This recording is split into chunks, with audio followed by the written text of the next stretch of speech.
नमस्कार विद्यार्थी मित्रांनो, ग्लोबल ऑनलाईन स्पर्धा परीक्षा चॅनलवरती तुमचे सगळ्यांचे स्वागत आहे. तर आजच्या व्हिडिओमध्ये आपण महाराष्ट्र लॉ सीईटी परीक्षा 5 वर्ष या एक्झामसाठी सामान्य ज्ञान व चालू घडामोडी म्हणजेच general knowledge and current affairs या सेक्शनवरती काही क्वेश्चन्स बघणार आहोत. तर विद्यार्थी मित्रांनो, व्हिडिओ शेवटपर्यंत नक्की बघा. या व्हिडिओचा तुमच्या एक्झामसाठी नक्कीच फायदा होईल अशी माझी गॅरंटी आहे. तर जे स्टुडंट्स आपल्या चॅनलवरती नवीन आहेत त्यांच्यासाठी एक गुड न्यूज म्हणता येईल. तर त्यांच्यासाठी आम्ही एक कम्प्लीट कोर्स अवेलेबल केला आहे.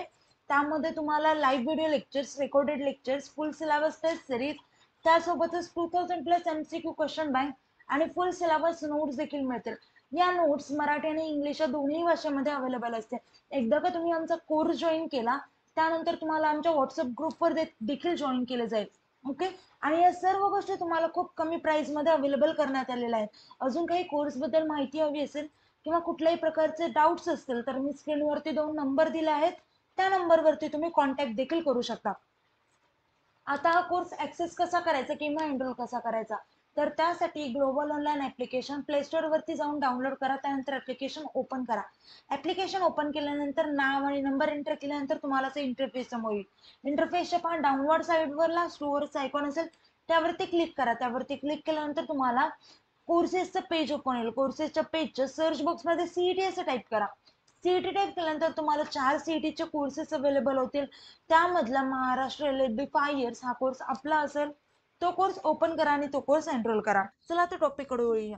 तर पहिला प्रश्न आहे, भारतीय रिझर्व्ह बँकेचे सध्याचे गव्हर्नर कोण होते? तर आपल्याकडे 4 व्यक्तींचे ऑप्शन्स आहेत. फर्स्ट आहे रघुराम राजन, सेकंड आहे विजय केळकर, थर्ड आहे अरुण पटेल आणि फोर्थ आहे शक्तिकांत दास.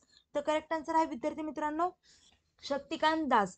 तर रिझर्व्ह बँक ऑफ इंडिया कायदा 1934 नुसार आरबीआय ची स्थापना झाली होती आणि याचे फर्स्ट गव्हर्नर आहे सर ऑस्बोर्न स्मिथ हे होते. चला तर पुढचा प्रश्न पाहू. 6 machine I don't like cricket that dash I love it हे कोणत्या क्रिकेटपटूचे आत्मचरित्र आहे? तर हे आत्मचरित्र क्रिस गेल या क्रिकेटरचे आहे. चला आता पुढचा प्रश्न पाहू.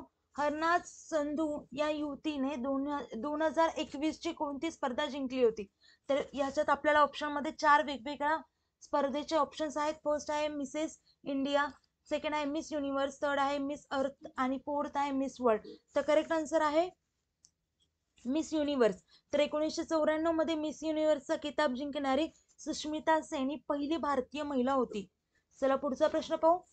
अखिल भारतीय मराठी साहित्य संमेलन उदगीरचे वर्ष कोणते? तर आपल्याकडे 4 ऑप्शन्स आहेत. तर करेक्ट आन्सर आहे 2022. तर अखिल भारतीय मराठी साहित्य संमेलन उदगीरचे वर्ष हे 2022 हे होते. चला पुढचा प्रश्न पाहू. महाराष्ट्र राज्यात तुळशी वृंदावन कोठे उभारण्यात आले होते? तर आपल्याकडे 4 वेगवेगळ्या ठिकाणांचे ऑप्शन्स आहेत. फर्स्ट आहे शेगाव, सेकंड आहे पवनी, थर्ड आहे पंढरपूर आणि फोर्थ आहे माहूर. तर करेक्ट आन्सर आहे विद्यार्थी मित्रांनो पहा माहूर. तर महाराष्ट्र राज्यात तुळशी वृंदावन हे माहूर येथे उभारण्यात आले होते. चला आता पुढे पाहू. 2021 वर्षी खालीलपैकी कोणत्या प्राचीन शहराला UNESCO द्वारे जागतिक वारसा यादीत समाविष्ट करण्यात आले होते? आपल्याकडे 4 वेगवेगळ्या शहरांचे ऑप्शन्स आहेत. फर्स्ट आहे पुणे, सेकंड आहे चेन्नई, थर्ड आहे बोगया आणि फोर्थ आहे बोलविरा म्हणजे गुजरात. तर करेक्ट आन्सर आहे पहा बोलविरा म्हणजे गुजरात. जे की कुतस मधले एक हडप्पा शहर आहे ते भारताचे 40वे युनेस्को जागतिक वारसा स्थळ बनले आहे. चला तर पुढचा प्रश्न पाहू. लता मंगेशकर यांच्या कार्याचे क्षेत्र कोणते? तर आपल्याला सगळ्यांना माहितीच आहे. तर लता मंगेशकर यांचा कार्याचं क्षेत्र हे गायन ही आहे. चला पुढचा प्रश्न पाहू. भारतातील पहिली लायगो वेधशाळा कोणत्या राज्याची स्थापना करणार आहे? तर करेक्ट आन्सर आहे हिंगोली. ओके.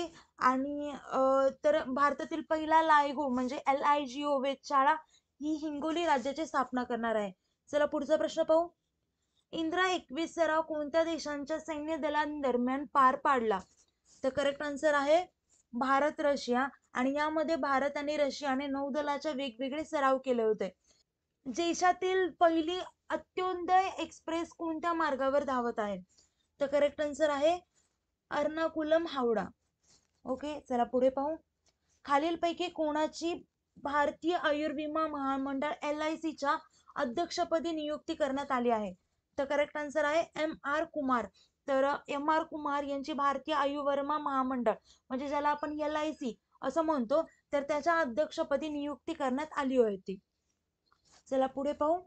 स्टँड अप योजनेचे लाभार्थी प्रवर्ग कोण आहे?